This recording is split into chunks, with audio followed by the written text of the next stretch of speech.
Hello everyone, my name is Mario for Cost Spirit and welcome to the channel. First of all, I'd just like to welcome everybody to spring over here in Canada, Ontario, Canada, around Hamilton, near Toronto. So we're in April, it's the way it is back here. Come summertime, you're never going to see none of the water, nothing. It's going to be filled right up. All you're going to see is green, so it's an interesting time of the year. But anyways, before we get started on the video, I'd just like to bring you to attention to this shirt I got here. It's my new shirt from Operation Underground Railroad's website. If you guys like to support the rescuing of abducted children, trafficked children, and help them heal, you could go to their website, which is Operation Underground Railroad. Just put it in the computer and it'll come up. And you could buy their t-shirts. They got hats like this here. They got duffel bags. They got all kinds of things. You can also donate monthly as well.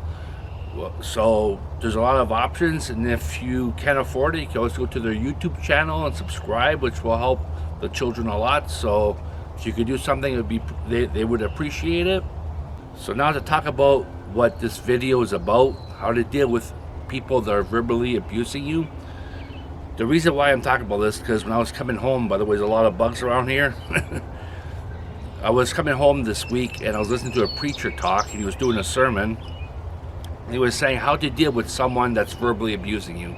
So you say, you know, if someone's unleashing on you, being verbally abusive, best thing is just don't get involved. Like, just listen to the person, right? Wait till they're done, and then you can respond appropriately for you. Make sure it's not negative. Make sure it's a positive, healthy experience for yourself, because you don't want to be carrying any bad karma from this. And remember, perception's everything. If they're screaming at you, it's their pain, it's their darkness, it has nothing to do with you. So let them do what they gotta do, and then you can respond the way it's best for you. So basically, so he was saying that. I'm like, that's cool. That's a good message to send out. But then he brought out a story about one day he was shaving and his daughter comes in and unleashes on him, right? So I'm like, okay. So he goes, yeah, so she did that. She walked out. I didn't respond. And then 2 weeks later, we went for lunch together. And she goes, Dad, do you remember when I, was really mean to you 2 weeks ago, this and that? And he goes, yeah. She goes, yeah. She goes, you didn't say anything. He goes, I know. And she goes, yeah, I don't know what I would have done if you would have said something. So basically, I'm like, okay. And he left it at there. He left it at that. I'm like, so I'm waiting for where he's going to help teach his daughter how to process her pain and sorrow in an appropriate fashion. But he didn't say anything. So I'm thinking to myself, well, he's not teaching his kid how to deal with her pain and sorrow, and he's telling all the people in this church this, and a lot of people around the world that are listening.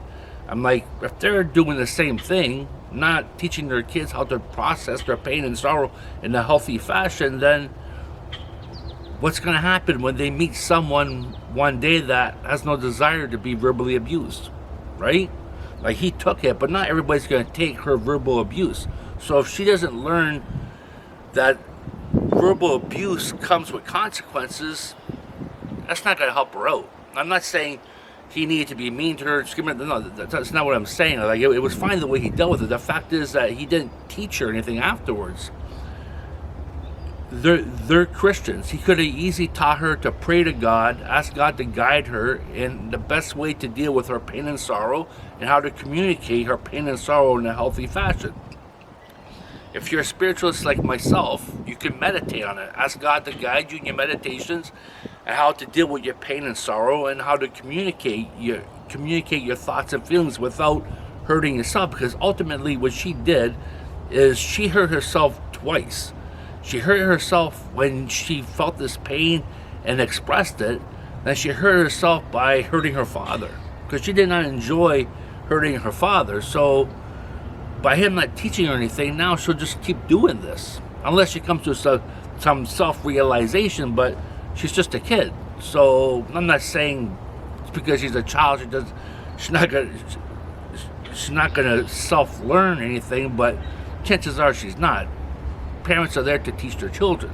So basically, allowing her to be left that way without teaching her how to process her pain in a healthy fashion did not do her any good. So basically, I heard this, I just figured I'd share that with everybody.